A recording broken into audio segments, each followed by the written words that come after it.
This is Mission Control Houston as we take a view inside the Space Station Flight Control Room here at the Johnson Space Center. We're going to go now to Dr. Jeff Goldstein, who is part of the Center Director. He is the Center Director of the National Center for Earth and Space Science Education up in Maryland. He is intimately involved with some of these student experiments that are flying up on Orbital Science. So, Dr. Goldstein, first of all, welcome to NASA Television. How are you doing? Very good. Thanks for having me. So let's talk about what's ahead for this flight. It's been a long wait for this particular mission. It was due to launch in December. Now here we are in January with it on the pad, ready to go. Talk about, first of all, what's on board and sort of the excitement from the student side. Are they ready to go and ready to take a look at this rocket as it heads up to the space station? Yeah, everybody's really looking forward to this. We have 23 experiments that are flying as part of the Student Spaceflight Experiments program. And each of these experiments represents a community across the U.S. We even have one community in Stonewall, Manitoba, Canada, where each community had a real science competition to design and select an experiment to fly to the International Space Station in diverse science disciplines.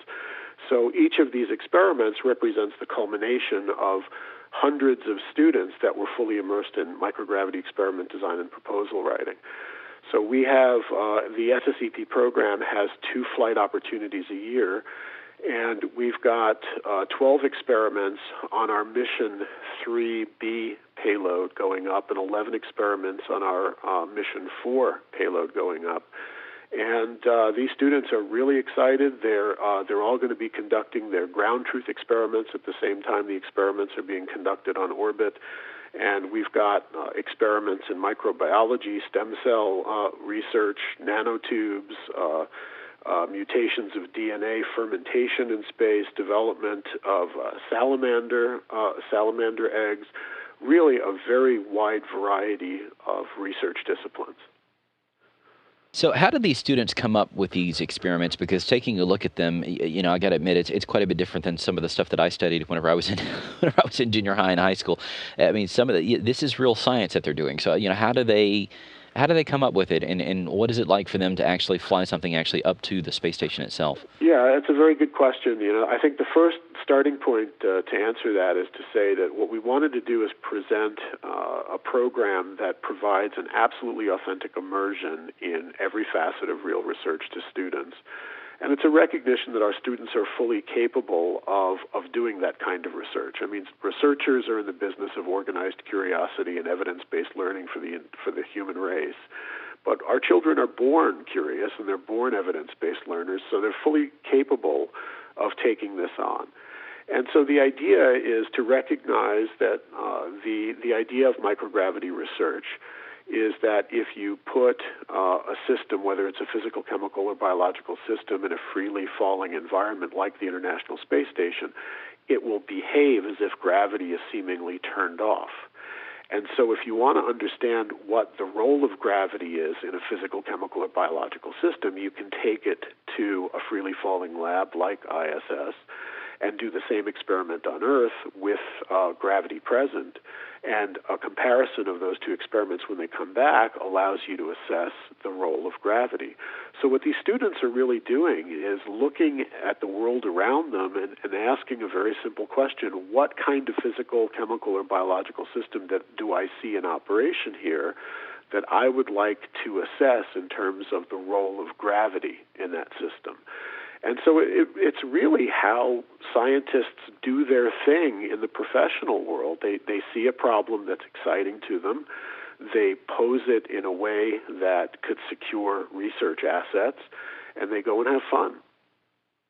Do you think this will inspire some of the students, as they get into college and choose what kind of career they want to head toward? Do you think that this will sort of be a launching pad for some of them, both literally and figuratively? Absolutely. We are seeing so much information on the impact of this program, not only in terms of changing students' view of how science and research are actually done and the possibility that they can get involved in a career in STEM education. It's also changing the way teachers teach, because this is really about ownership in learning, being able to ask powerful questions, critical thinking, problem solving, being able to navigate an interdisciplinary landscape at will, which is what researchers all do. And we, in fact, even have a scholarly publication out of this. One of the high school students that started off on the final 2 flights of the shuttle now has a publication in a refereed journal. So what we're really seeing here is influence on the next generation of scientists and engineers. So for teachers and students that are out there watching this, when's the next opportunity that they could fly something? If they're interested, what do they need to do? Well, if they do a Google search on Student Spaceflight Experiments Program, it'll take them right to our website. And the next flight opportunity is Mission 7 to the International Space Station. There's going to be a formal national announcement in February, but they certainly can contact us now on the contact button on the website. And Mission 7 has an experiment design phase in fall of 2014 with a flight to ISS scheduled for spring of 2015. So it's all the 2014-2015 academic year. And each community that participates in the program is provided a real microgravity research mini laboratory and launch services to get that mini lab containing a single student team designed experiment to ISS, have an astronaut operate the experiment according to the student protocol, and have it returned safely for harvesting and analysis. And this program, by the way, I should point out, is made possible through a Space Act agreement between NASA and NanoRacks to fly commercial payloads. So this is, I believe, the first U.S. national STEM education initiative that provides on-orbit access done on the commercial space side. And all of the students, the thousands of students participating in this program, understand that they're part of the history of this new era of commercial space. Well, to take a look at more information about the student experiments that are flying as part of this Orbital Sciences flight this week, we invite you to log on to nasa.gov/orbital. We've got links there to Dr. Jeff Goldstein's webpage, the homepage for these student experiments. You can read about what the kids and the students are going to be doing, as well as the schools that they're from. Dr. Jeff Goldstein, thank you so much for joining us. You're very welcome.